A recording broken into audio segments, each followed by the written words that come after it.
meu filho, o único que eu criei debaixo do sol quente desse sertão. O homem para quem eu dediquei cada calo da minha mão e cada suor da minha testa. Um dia me ligou com a voz mais afiada que faca nova e disse que eu não servia para mais nada. Disse que meu lugar era num depósito de gente velha, esperando a morte chegar. Ele me chamou de lixo, de louco, um estorvo no caminho da vida boa que ele queria ter.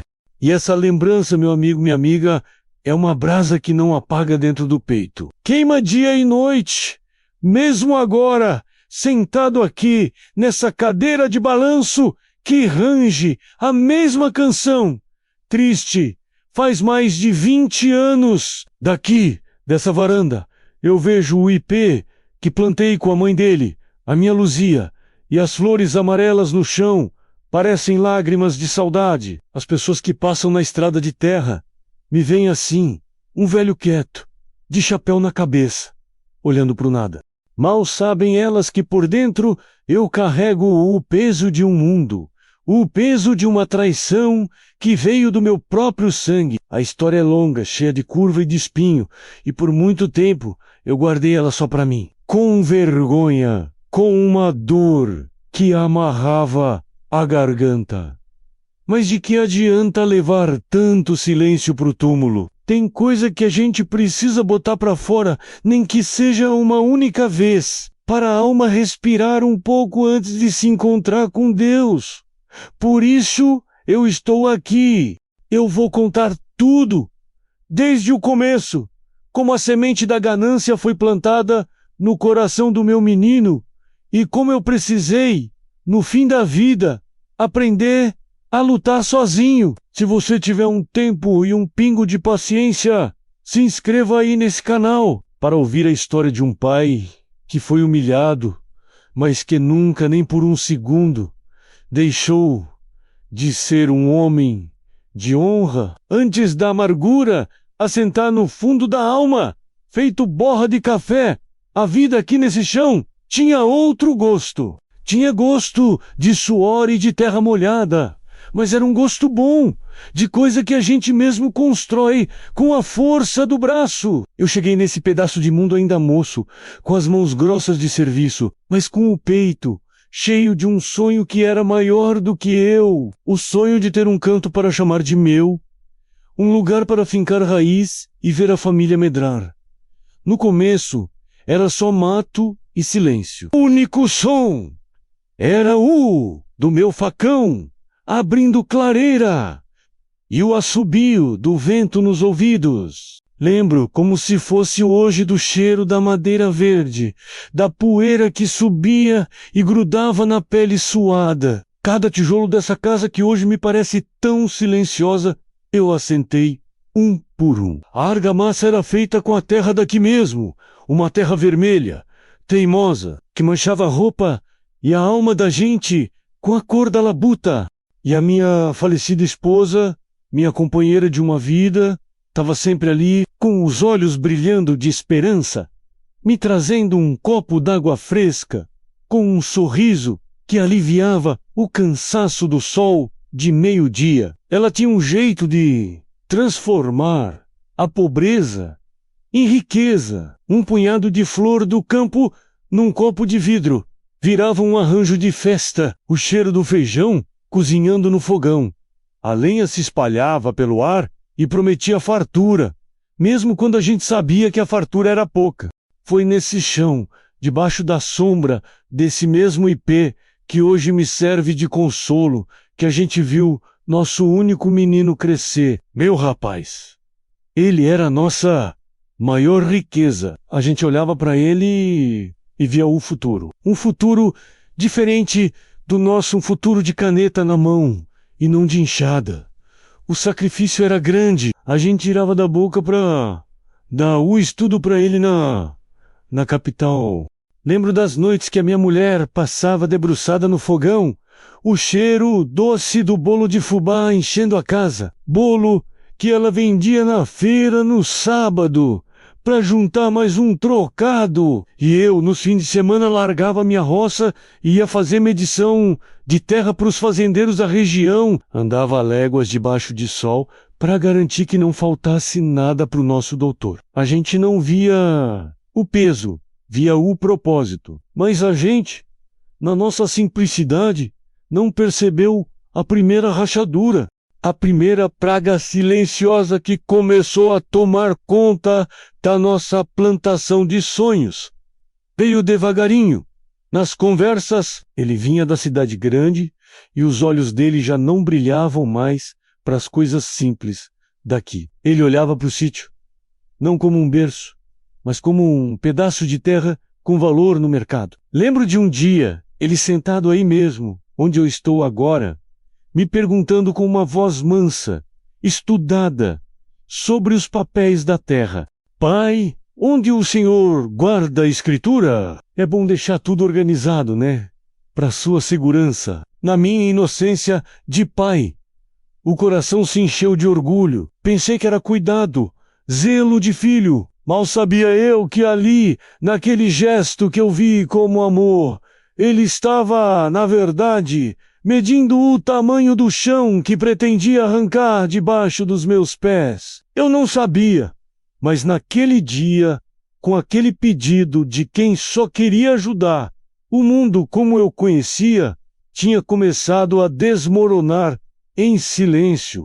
A gente que é da roça aprende a ler os sinais do tempo. Sabe quando a nuvem tá pesada de chuva? Quando o vento fino anuncia friagem? Quando o gado fica inquieto no pasto? Mas eu, com toda a minha sabedoria de velho, não soube ler os sinais dentro da minha própria casa. Depois daquele dia em que entreguei os papéis da terra, com a confiança cega que só um pai tem, o ar começou a mudar. Era uma coisa sutil, que a gente sente na pele, mas não sabe dar nome. Era um silêncio diferente nas refeições. Era um jeito de desviar o olhar, uma pressa que antes não existia. Meu filho, o meu Lourenço, começou a trazer um amigo da cidade para cá. Um homem de fala mansa, engomado, que andava pelo meu quintal, não com o passo de quem aprecia a natureza, mas com o passo de quem mede, de quem calcula. Ele caminhava devagar, os olhos de gavião correndo por cada palmo de chão, e conversava baixinho com o meu filho, usando umas palavras que eu não entendia, umas palavras que pareciam feitas de arame farpado. Eu me aproximava, tentava entender a prosa, e meu filho me cortava com uma delicadeza que feria mais que grosseria. Pai, não se avexe com isso. É só umas ideias de negócio, coisa moderna. O senhor já trabalhou demais. Descanse. E me dava um tapinha nas costas, como quem afaga uma criança ou um animal de estimação. Naquele momento, vendo os dois cochichando e me olhando de longe, me veio uma lembrança amarga, uma coisa que eu tinha guardado num canto empoeirado da memória. Lembrei de quando o Lourenço era rapaz, recém-formado na faculdade, e eu, todo orgulhoso, quis fazer uma festa aqui no sítio para comemorar. Ele se esquivou, disse que os amigos dele não iam querer vir tão longe, que era melhor fazer por lá mesmo, na cidade. Mas eu vi nos olhos dele a verdade. Era vergonha. Vergonha dessa casa simples, desse chão de terra batida, de mim, com minhas mãos de lavrador. Ele já estava, desde aquela época, tentando cortar as raízes que o prendiam a este lugar. As raízes que eu e a mãe dele fincamos com tanto sacrifício. E que sacrifício! Olhando aquele homem, medindo minhas terras, eu me lembrei de uma seca terrível, há muitos anos, quando Lourenço era pequeno. O sol rachava a terra, o açude virou um espelho de poeira, e a gente chegou a pensar em vender tudo e ir embora. Numa noite, debaixo de um céu sem estrelas, eu e a minha Luzia nos ajoelhamos aqui mesmo, nesse alpendre, e pedimos a Deus por um sinal. 2 dias depois, a chuva veio, e a gente ficou, lutou e se reergueu daquele pó. Esse chão não era só terra, Era a prova da nossa fé, da nossa teimosia em existir, mas para ele e para o meu filho parecia ser só um número numa conta de banco. A certeza do tamanho da escuridão que estava crescendo debaixo do meu teto veio numa tarde de sol forte que deixava tudo meio trêmulo, meio real. O telefone tocou. Era o Toninho, filho do meu finado compadre Zeca, um rapaz bom que eu vi crescer e que hoje trabalha no cartório de Bodocó. A voz dele do outro lado da linha era um fio, trêmula, assustada. Ele pediu desculpa umas 10 vezes antes de conseguir falar. Disse que tinha chegado um documento lá, uma procuração, me dando como outorgante um papel que dava plenos, totais e irrestritos poderes ao Lourenço para vender, para hipotecar, para fazer o que quisesse com o sítio. E, no final do documento, a minha assinatura, uma assinatura que eu nunca tinha colocado ali. O Toninho disse que conhecia meu garrancho de longe. E aquele ali era um desenho perfeito, mas um desenho morto, sem a força da minha mão. Naquele instante, o barulho do mundo sumiu. Eu só ouvia o zumbido do meu próprio sangue nas veias. A mão que segurava o telefone ficou frouxa. O aparelho escorregou e ficou pendurado pelo fio, balançando devagarinho. O chão, aquele mesmo chão que eu amei, que eu defendi, que eu reguei com meu suor, pareceu fugir debaixo dos meus pés. Meu próprio filho, o menino, para quem eu ensinei a honrar o nome, estava me roubando em vida, falsificando minha história, me apagando com um traço de caneta. Foi quando eu entendi o porquê dos cochichos, dos desvios de olhar, da visita do homem da cidade. Tudo se encaixou, feito as peças de um quebra-cabeça do inferno. Eles não estavam apenas me desrespeitando, eles estavam me desfazendo. Foi quando percebi que estava sendo apagado aos poucos, como se eu nunca tivesse existido. Depois daquele telefonema, o mundo continuou girando. O sol continuou nascendo atrás da serra e se pondo no mesmo lugar de sempre. Por fora, nada tinha mudado, mas por dentro, um silêncio de cemitério tinha se instalado em mim. Eu olhava para o meu filho, o Lourenço, e não via mais o menino que eu carreguei nos ombros para ver a procissão passar. Eu via um estranho homem com o rosto do meu filho, mas com a alma de um desconhecido. Ele chegava em casa, me dava boa noite, e eu respondia com um aceno de cabeça, porque a minha voz parecia ter secado na garganta. Como é que se fala com quem já te sentenciou ao esquecimento? Como é que se senta na mesma mesa com quem está afiando a faca para te apunhalar pelas costas? O silêncio virou meu companheiro e meu esconderijo. Eu comia a comida que a mulher dele, a Celina, botava no meu prato, mas a comida não tinha gosto de nada. Era só um bocado de coisa morna que eu engolia para me manter de pé. Eles conversavam na minha frente sobre a vida deles, sobre os planos, sobre o futuro. Um futuro onde eu percebi agora eu não estava incluído. Falavam da venda do sítio, como se fosse a coisa mais natural do mundo, como quem decide a cor de uma parede que vai ser pintada. E falavam de mim, na minha presença, como se eu fosse surdo ou tolo. A gente precisa achar um lugar bom pro pai, dizia Celina com uma voz que queria parecer doce. Um lugar com assistência, com outros senhores para ele conversar. E o Lourenço completava, claro, um lugar de primeira. Papai merece o melhor, depois de uma vida de tanto trabalho. A ironia das palavras dele era um veneno que descia lento. Eles me ofereciam um lugar de primeira, em troca da minha história, do meu chão, da minha dignidade. E eu ficava ali, quieto, a mão apoiada na mesa de madeira que eu mesmo fiz há mais de 50 anos, e viajava para longe. Viajava para um tempo em que a minha voz era a que mandava nesta casa. Lembrei do meu próprio pai, um homem duro, mas justo, Lembrei do dia em que ele, já sentindo o peso da idade, me chamou no canto e me entregou uma caixa de metal, enferrujada nas bordas. Dentro, um maço de papéis amarelados, amarrados com um barbante. A voz dele era grave, como um trovão distante. Meu filho, escute bem. Família é bênção, mas ambição é praga. Homem prevenido vale por 2. Guarde esses documentos aqui. Não são os papéis de hoje, são os papéis de antes, os que contam a primeira história dessa terra.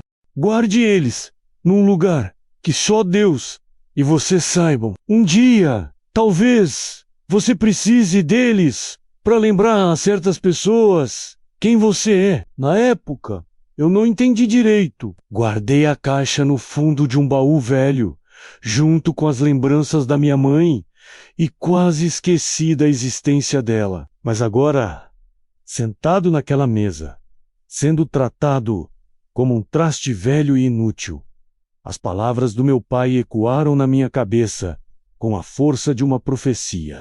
Eu era o guardião de um segredo, de uma arma que eu mesmo não conhecia o poder. Meu filho achava que eu era um livro de páginas em branco, um velho esclerosado, cuja memória já tinha virado pó. Ele só não sabia que em algum lugar da minha mente cansada, a lembrança daquela caixa e da promessa que fiz ao meu pai estava intacta, esperando a hora de vir à luz. O silêncio que eu fazia não era só de dor. Aos poucos ele começou a se transformar em outra coisa. Virou um tempo de espera, de observação. Eu via cada gesto, ouvia cada palavra dissimulada e guardava tudo. A partir desse dia, a pergunta começou a martelar na minha cabeça, dia e noite, sem descanso. Será que eu deveria desenterrar o que meu pai me mandou guardar? Será que eu deveria usar a única herança que ele me deixou para mostrar ao meu próprio filho que a história não pode ser apagada com uma assinatura falsa? Nos dias que se seguiram, eu vivi dentro de uma neblina, conversando mais com os meus pensamentos do que com qualquer pessoa de carne e osso. O meu coração de pai, teimoso e sangrando, me mandava perdoar, me mandava entender, me dizia que talvez fosse melhor assim, aceitar o fim, ir para o tal lugar de velhos, entregar os pontos e esperar por Deus em paz. Lutar para quê? Para provar o quê? A quem já não me enxergava mais? A velhice nos deixa cansados, e a alma também se cansa de brigar.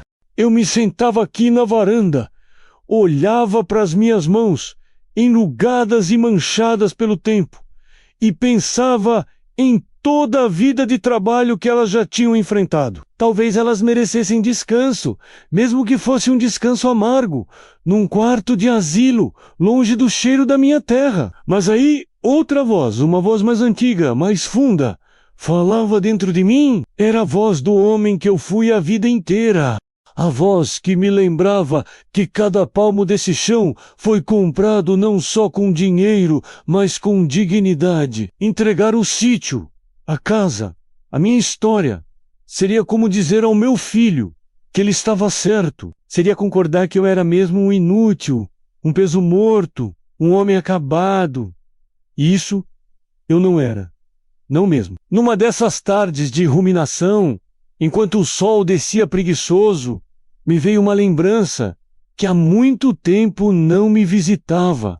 Uma lembrança do meu outro ofício, aquele que eu fazia nos fins de semana para ajudar a pagar os estudos do meu rapaz na capital. Meu filho me via só como um agricultor de mãos calejadas, mas ele se esqueceu, ou talvez nunca tenha dado importância, que por mais de 30 anos eu fui o homem que as pessoas procuravam quando a terra dava problema. Eu era um medidor, um inspetor de terras, como se dizia antigamente. Eu andava por essas fazendas todas, com o meu teodolito velho e minhas correntes de agrimensor, resolvendo disputas, encontrando marcos desaparecidos, desatando nós em documentos que pareciam não ter solução. Eu aprendi a ler a terra não só com a enxada, mas com os olhos da lei, com a malícia de quem já viu muita gente esperta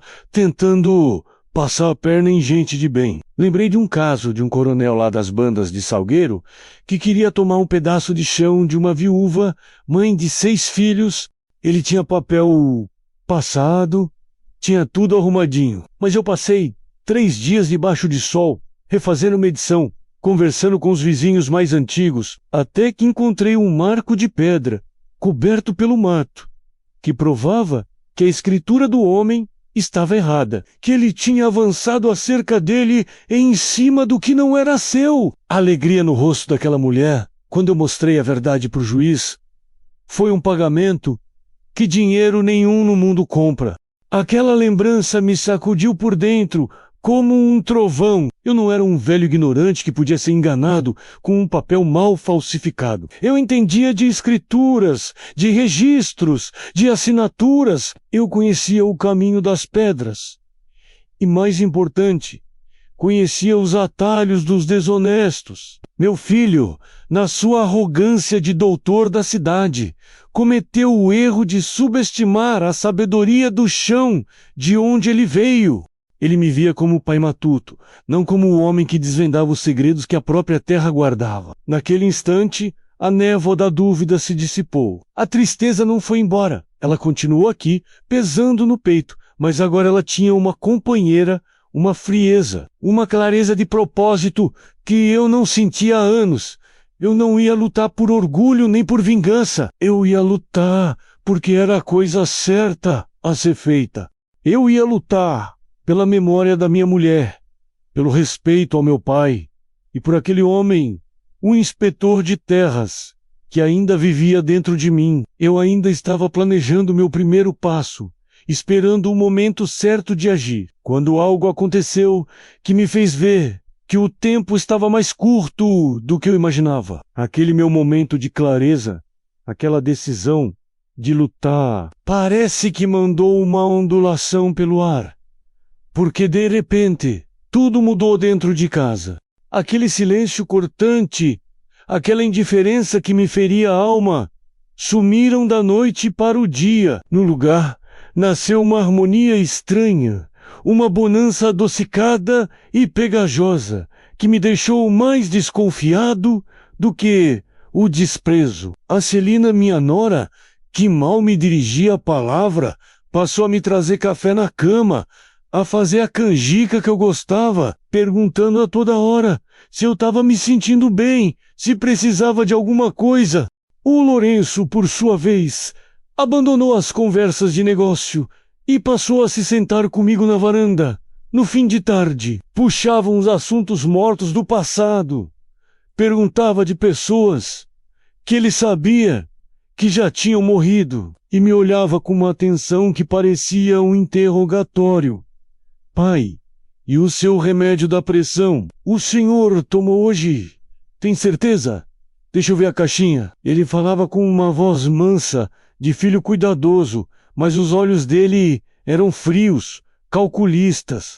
Ele não estava preocupado com a minha saúde, estava procurando por uma falha, por um deslize, por um sinal de fraqueza na minha mente. Aos poucos, eles foram me cercando, tirando de mim as pequenas coisas que ainda me faziam sentir dono da minha vida.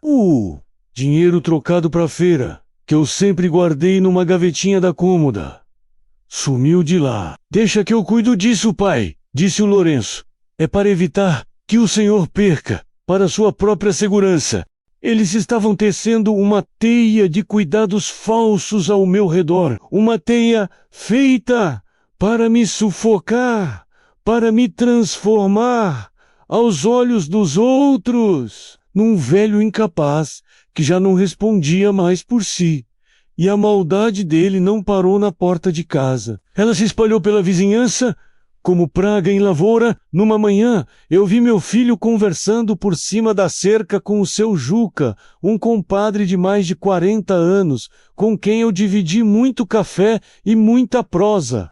Vi o Lourenço gesticulando, com um ar sério, preocupado, e meu vizinho balançando a cabeça, com um olhar de pena na minha direção. Mais tarde, fui até a casa dele, como sempre fazia, para a gente botar os assuntos em dia. Mas o homem estava diferente, arredio, me serviu o café calado.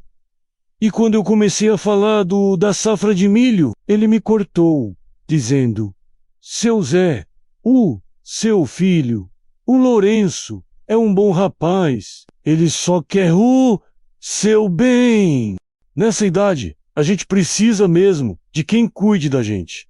A cabeça já não é mais a mesma. Senti uma pontada no peito, uma facada de amigo. Entendi tudo. Meu filho estava envenenando os poços, contando a todos que eu estava ficando esclerosado, gagá, louco. Ele estava me isolando, garantindo que, quando chegasse a hora do bote final, ninguém, absolutamente ninguém, fosse acreditar na minha palavra contra do doutor da cidade grande. O castelo que eles estavam construindo não era só de mentiras, era de solidão. Me tirar a terra era pouco. Eles precisavam me tirar a voz, a credibilidade, a honra. Precisavam me transformar num fantasma antes mesmo de eu morrer. Eu sabia que eles estavam tramando algo muito maior do que a simples venda de um pedaço de chão. Só não imaginava ainda o tamanho da escuridão que a alma de um filho pode carregar. Eu senti a armadilha se fechando, o cerco apertando, mas eu, na minha fé nos laços de sangue, ainda não conseguia enxergar a profundidade do abismo que estavam cavando para mim. A gentileza forçada do meu filho e da minha nora era como uma garoa fina e gelada, que molesta mais do que um temporal. Eles me tratavam como se eu fosse uma peça de cristal, frágil, prestes a quebrar, e eu via em cada gesto a intenção de me convencer de que eu era mesmo aquilo. O estopim da minha certeza veio num fim de tarde. Eu estava na cozinha, ajeitando umas lenhas no fogão, e a Celina estava na sala, falando no telefone. Ela falava baixo, mas a casa de taipa, que guarda tantos segredos, às vezes deixa escapar outros. E eu ouvi pedaços de frases que, juntos, formaram a imagem do meu inferno. Ouvi palavras como avaliação, laudo detalhado, comportamento errático e, por fim, o nome de um doutor, o mesmo que o Lourenço, meses atrás, tinha me falado com tanto orgulho, um tal amigo especialista em saúde de idosos. Naquela hora, a lembrança daquela conversa antiga me veio com a clareza de um relâmpago que corta a noite escura. A menção daquele médico não tinha sido um comentário inocente de um filho orgulhoso. Tinha sido o anúncio da arma que ele pretendia usar contra mim. Meu sangue gelou. Percebi que o tempo da observação tinha acabado. Eu precisava saber o tamanho do abismo. No dia seguinte, inventei uma desculpa qualquer, uma ferramenta que tinha quebrado, e disse que precisava ir na cidade. Fui com a minha roupa de domingo, o chapéu na cabeça, caminhando devagar pela estrada, como se fosse um passeio, mas por dentro, meu coração batia descompassado, com o medo de quem está fugindo. Cada carro que passava, eu achava que era o meu filho vindo atrás de mim. Vi vizinhos, conhecidos, e notei nos olhos deles aquele mesmo olhar de pena que eu tinha visto nos olhos do seu Juca. A fofoca, a mentira do meu filho já tinha se espalhado pela cidade, feito poeira em dia de vento. Eu não era mais o Zé do sítio, homem de respeito. Eu era o coitado do velho Zé, que estava perdendo o juízo. Meu destino, porém, não era a loja de ferramentas. Meu destino era o escritório pequeno e empoeirado do doutor Guzmão, um advogado dos antigos amigo do meu pai, um homem que confiava mais na palavra de um homem do que num papel assinado. Sentei na cadeira de couro rachado, em frente a ele, e com a voz embargada, que eu lutei para manter firme, eu despejei tudo. Contei da procuração falsa que o Toninho do cartório tinha me alertado. Contei da mudança de comportamento, da falsa harmonia, das perguntas sobre a minha memória, da conversa que ouvi da minha nora, doutor. Gusmão me ouviu em silêncio, os olhos pequenos e fundos fixos em mim, sem me interromper nenhuma vez. Quando terminei, ele tirou os óculos, limpou as lentes devagar com um lenço e me disse as palavras que confirmaram o meu maior medo. Ele me explicou, com a calma de quem já viu muita miséria humana, qual era a armadilha que meu filho tinha montado. Era um plano perfeito, de 2 gumes. A procuração falsa era para vender a terra rápido, antes que eu percebesse. Mas ela tinha uma segunda função, uma função ainda mais cruel. Era uma isca. Se eu, por acaso, descobrisse a fraude e fosse na justiça reclamar, ele entraria com o laudo do amigo médico, pedindo a minha interdição. Ele usaria a minha própria denúncia como prova da minha loucura, do meu comportamento errático. Um velho esclerosado diria: o meu filho pro juiz, que agora inventa histórias, que não sabe mais o que assina, que tem mania de perseguição. Quem o juiz iria ouvir? O doutor da capital, o filho bem-sucedido e preocupado, ou o pai matuto? O velho que, segundo a cidade inteira já comentava, estava caducando. A mentira gigantesca se revelou ali, na minha frente. Não era só sobre dinheiro. Era sobre poder. Era um plano para me anular como ser humano. Para tirar não só o meu chão, mas o meu nome, a minha sanidade, o meu direito de ser eu. Naquele momento, sentado naquela cadeira, eu entendia a dimensão da crueldade. A procuração era a jaula. O laudo médico era a chave para trancar a porta por fora e jogar fora. Meu filho não estava apenas me roubando. Ele estava construindo um mundo onde a minha verdade era o delírio de um velho louco e o roubo dele era um ato de cuidado e proteção. E foi então que eu percebi que, aos olhos do mundo que ele tinha pintado, eu não tinha mais para onde correr. A volta para casa foi a caminhada mais longa da minha vida.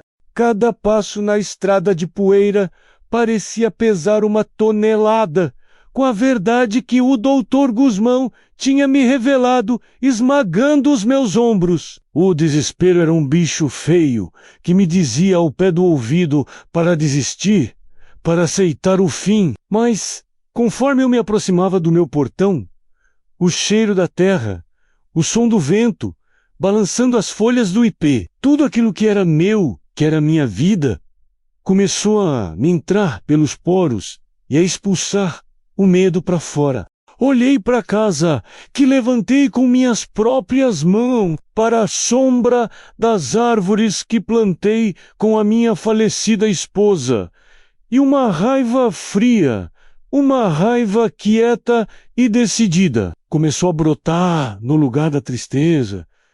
Eu não ia entregar aquilo tudo. Não era só terra, era minha alma que estava em jogo, a alma da minha Luzia, do meu pai, dos meus avós. Entregar aquilo seria cuspir na minha própria história. E eu decidi, ali, na porteira, que meu filho poderia até tentar me destruir, mas ele ia ter que lutar com o fantasma de todas as gerações que vieram antes de mim. Naquela mesma noite, esperei a casa inteira dormir. O silêncio era profundo, só se ouvia o grilo cantando lá fora. Fui até o meu quarto, me arrastei no chão e puxei de debaixo da cama o meu baú de madeira, pesado de anos e de memórias. A tampa rangeu como um gemido, e lá no fundo, debaixo de retratos amarelados e da primeira roupinha do Lourenço que eu guardava, estava a caixa de metal que meu pai me deu. As minhas mãos tremiam um pouco, não de medo, mas de uma espécie de solenidade. Abri a caixa e o cheiro de papel velho, de tempo guardado, encheu o ar. Ali estavam os documentos, os tais papéis que contavam a primeira história desse chão. Com a ajuda do doutor Guzmão, que virou a noite debruçado em cima daquilo com uma lupa, nós descobrimos o segredo que meu pai me deixou de herança. A nossa terra não era uma terra comum.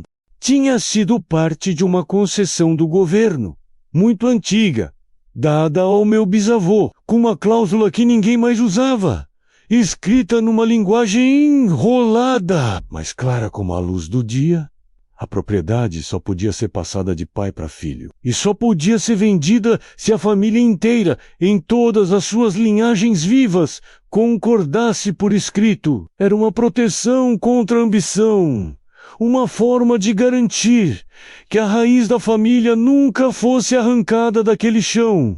Meu filho, com toda a sua sabedoria de doutor moderno, com seus advogados da cidade grande, nunca imaginou que uma lei velha, empoeirada, pudesse ter mais força que a sua caneta. Armado com aquela verdade, eu e o Dr. Guzmão agimos em silêncio. Fomos ao cartório principal da comarca, não o de Bodocó, e lá, com os documentos do meu bisavô na mão, fizemos o que a lei manda. Pedimos uma averbação na matrícula do imóvel, um carimbo, uma anotação simples que dizia com todas as letras que aquela terra estava sob uma cláusula de inalienabilidade e que qualquer venda sem o consentimento da família inteira seria crime. A teia de aranha que meu filho teceu nas minhas costas tinha sido desfeita com um único sopro de verdade. Voltei para casa no fim da tarde. Encontrei meu filho na varanda, com aquele seu sorriso de mentira, me perguntando se a minha ida à cidade tinha sido boa, se eu estava bem. E eu respondi, olhando bem dentro dos olhos dele pela primeira vez em meses, que sim, que estava tudo em paz. Estava mesmo. Era a paz de quem armou o laço. E agora só sentava para esperar o bicho cair nele. Ele achava que o jogo estava nas mãos dele, que a vitória era certa. Mal sabia que eu já tinha virado a mesa, sem fazer barulho, sem gritar. Estava prestes a virar e ninguém, absolutamente ninguém, ia ver isso chegando. A calmaria antes da tempestade durou pouco.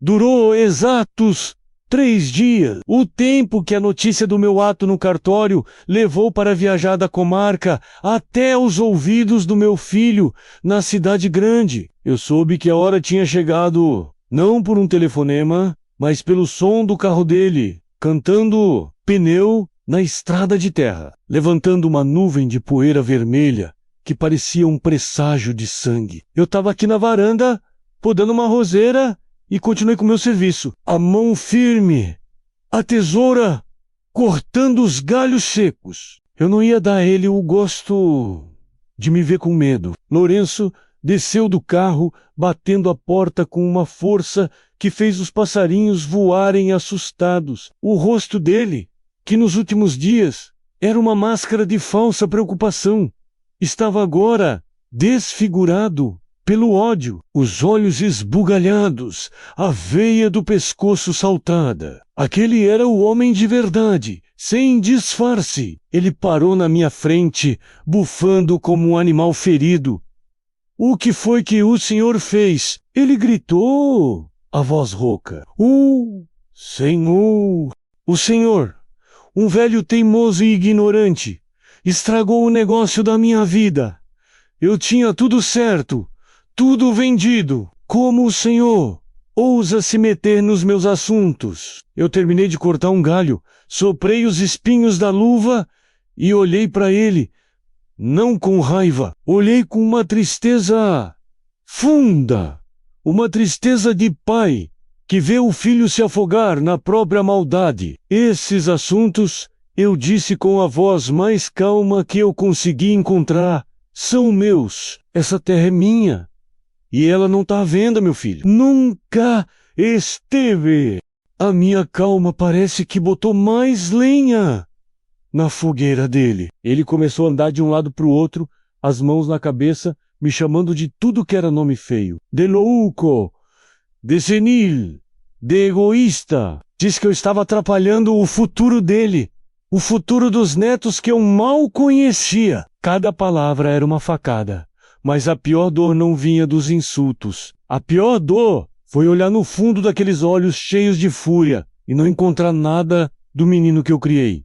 Nada. O meu filho estava morto e no lugar dele tinha um estranho, movido por uma ganância que eu não entendia de onde tinha vindo. Naquele instante, o que eu senti não foi ódio, foi um luto pesado, como se eu estivesse enterrando meu único filho ali, de pé, na minha frente. Vê-lo perdido para sempre doeu mais do que a própria traição. Quando ele viu que os gritos não me abalavam, um sorriso medonho, um sorriso de vitória, brotou no rosto dele. O senhor acha que ganhou? Não é, ele disse, baixando a voz para um tom venenoso. O senhor acha que um papel velho vai me impedir? O senhor não entende mesmo. A sua palavra não vale mais nada. A sua opinião não importa. O senhor não responde mais por si. E enquanto ele dizia isso, eu ouvi o som de outro carro chegando devagar. Um carro preto, da cidade. Parou, logo atrás do carro do Lourenço. E dele desceram duas pessoas. O amigo médico dele, o tal especialista, com uma pasta de couro na mão e um ar de autoridade. E ao lado dele, uma moça de roupa séria e olhar frio, que eu imaginei ser uma assistente social. Eles caminharam na nossa direção, e meu filho abriu os braços, como quem apresenta o palco de um teatro. O médico parou na minha frente, sem nem me dar bom dia, e abriu a pasta. A moça pegou uma prancheta. Eles não olhavam para mim como se eu fosse uma pessoa, olhavam como se eu fosse um objeto a ser analisado, catalogado. Meu filho apontou para mim o dedo em riste e disse com a voz clara e alta, para que não restasse dúvida: é este aqui. Podem fazer a avaliação. Ele está completamente fora de si. O mundo pareceu parar de girar. O zumbido dos insetos, o vento nas folhas, tudo se calou. Ali, na varanda da casa que eu construí, eu estava cercado, julgado e sentenciado pelo meu próprio sangue. E, pela primeira vez em toda essa história longa e dolorosa, eu senti o gosto do verdadeiro medo. O medo, meu amigo, minha amiga, é como um cachorro acuado. Se você corre, ele te morde. Se você fica firme, ele late, mas recua. E eu, naquele momento, olhei para o meu filho, para o doutor e para a moça e decidi não correr. Respirei fundo o ar da minha casa e, em vez de responder às perguntas do médico, eu falei, olhando bem para o Lourenço: você se esqueceu de uma coisa, meu filho. Você se esqueceu que a mentira corre, mas a verdade sempre alcança. Antes que ele pudesse responder, uma voz firme soou atrás deles. Pois não. Algum problema por aqui? Era o sargento Cordeiro, filho da minha vizinha, a dona Zilda. Um homem sério, de farda. Ele não estava ali por acaso. Depois da minha conversa com o Dr. Guzmão, eu sabia que a guerra ia chegar na minha porta e pedi para minha vizinha ficar de sobreaviso. A presença da lei mudou o ar na hora. O doutor engoliu em seco. A moça recuou um passo. O sargento olhou para a cena e perguntou ao médico, com toda a calma do mundo, se ele tinha uma ordem judicial para fazer aquela avaliação forçada. O silêncio que se seguiu foi a resposta. Foi a minha vez de agir. Entrei em casa e voltei com uma pasta. Entreguei ao sargento os meus exames de rotina, feitos no mês anterior, que provavam a minha lucidez. E, por cima, a cópia do boletim de ocorrência que eu e o doutor Guzmão já tínhamos prestado na delegacia por tentativa de estelionato e falsidade ideológica. O castelo de areia do meu filho desmoronou com aquela marola. O doutor amigo dele começou a gaguejar, a se desculpar, dizendo que tinha sido um mal-entendido, e se apressou em ir embora antes que o nome dele fosse parar nos papéis da polícia. O Lourenço ficou parado, pálido, o corpo murchando dentro da roupa. Cara, como se todos os ossos dele tivessem virado pó.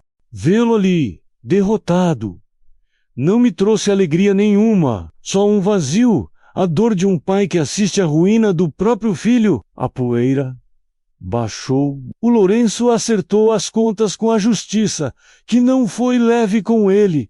Perdeu o emprego, o status, os amigos de copo, a mulher dele, a Celina, e os meus netos, que não tinham culpa de nada, vieram morar numa casinha que ajeitei para eles nos fundos do terreno. E o Lourenço, depois de um tempo sumido, voltou.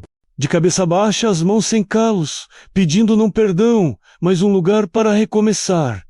Eu o aceitei, e hoje ele trabalha comigo. Não na roça, mas no viveiro de mudas que eu comecei a montar. E aqui vem a parte da história que ninguém sabe. O verdadeiro motivo de eu ter lutado com a força de um leão por este chão. Não foi só pela memória, não foi só pela honra.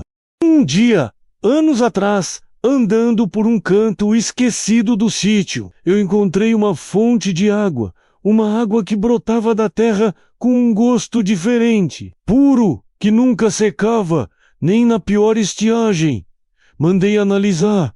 Em segredo, era uma água especial, cheia de minerais, perfeita. Meu filho, com seus olhos de negócio, olhou para essa terra e viu um loteamento, um jeito de ganhar dinheiro rápido.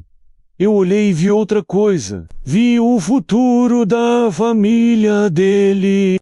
Eu não estava salvando o passado, eu estava protegendo a única chance de um recomeço de verdade para todos eles. Hoje, a gente engarrafa um pouco dessa água, vende na cidade. O viveiro de mudas cresce, com as plantas regadas por ela. E o meu filho, com as mãos sujas de terra boa, está aprendendo a dar valor ao que brota do chão e não ao que se vende no papel. Eu o perdoei, não porque esqueci a dor, mas porque a semente do arrependimento que eu vi nos olhos dele merecia a chance de ser regada.